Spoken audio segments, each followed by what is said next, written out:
For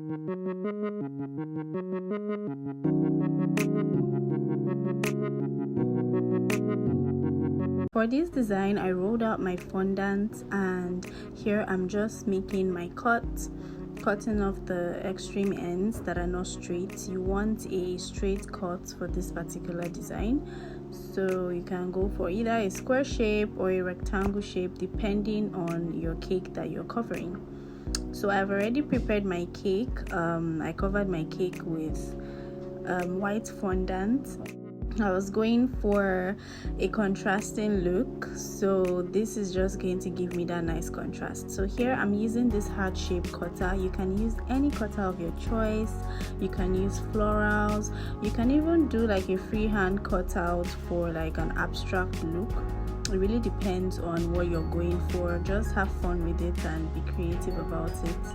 I wasn't really making these cuts in any particular order or pattern. I was really just trying to cut out as many shapes as I could, and also being careful not to make it too chaotic and too much, and then also trying to ensure it's not scanty.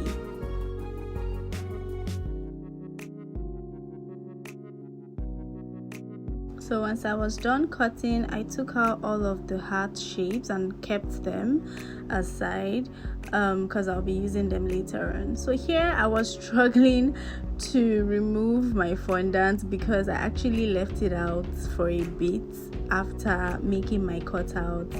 I didn't use it immediately, so it started drying out, and because of how thin I rolled it out, it was a struggle. I was trying to make sure it doesn't break while I'm trying to pick it up.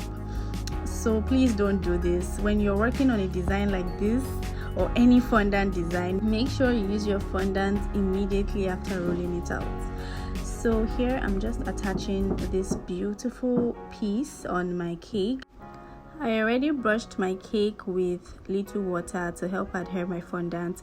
So if you're doing like a fondant on fondant design, then you definitely need to apply either some water using your brush, or you can use edible glue or royal icing. But if you're doing like a buttercream cake, because you can actually do this design on a buttercream cake as well, you don't need to apply anything. The fondant will stick just fine on your buttercream. So here I'm just trying to smoothen out this piece of fondant to ensure that everything is smooth and perfect, and then I'll be cutting off the excess from the top. If you'd like, you can actually leave the top upstanding, but then you have to roll out your fondant to be way thicker than this. But for me, the design I was going for, I knew I was going to cut it off anyways, so I rolled out my fondant really thin. So after that, I decided to start attaching my heart cutouts. Yes, you can even be creative about this and use like maybe another color that would match. You can do maybe 3 shades of one color, or 3 different colors, or multiple colors. Just have fun with it, and it would really be pretty. For me, I just wanted to make use of the same marble fondant. If you'd like, you can actually use, in a case like this, maybe white fondant. You just roll it out and cut out the heart shapes and use them for this. Just anything really to make it stand out. This is one thing I really love about fondant. It's something that you can really work with and create so many designs. There's really no limitation to fondant decorations. So here I really didn't have anything planned out. I was just attaching as it was coming to my mind. Really, I didn't have anything in mind or any pattern. I was just applying the hearts until I exhausted all the heart cutouts.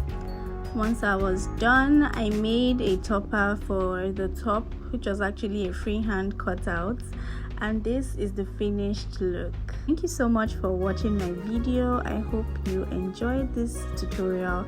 Please encourage me by subscribing to my channel. Don't forget to like and also share my tutorials to people who this would help. I would see you in my next video. Bye for now.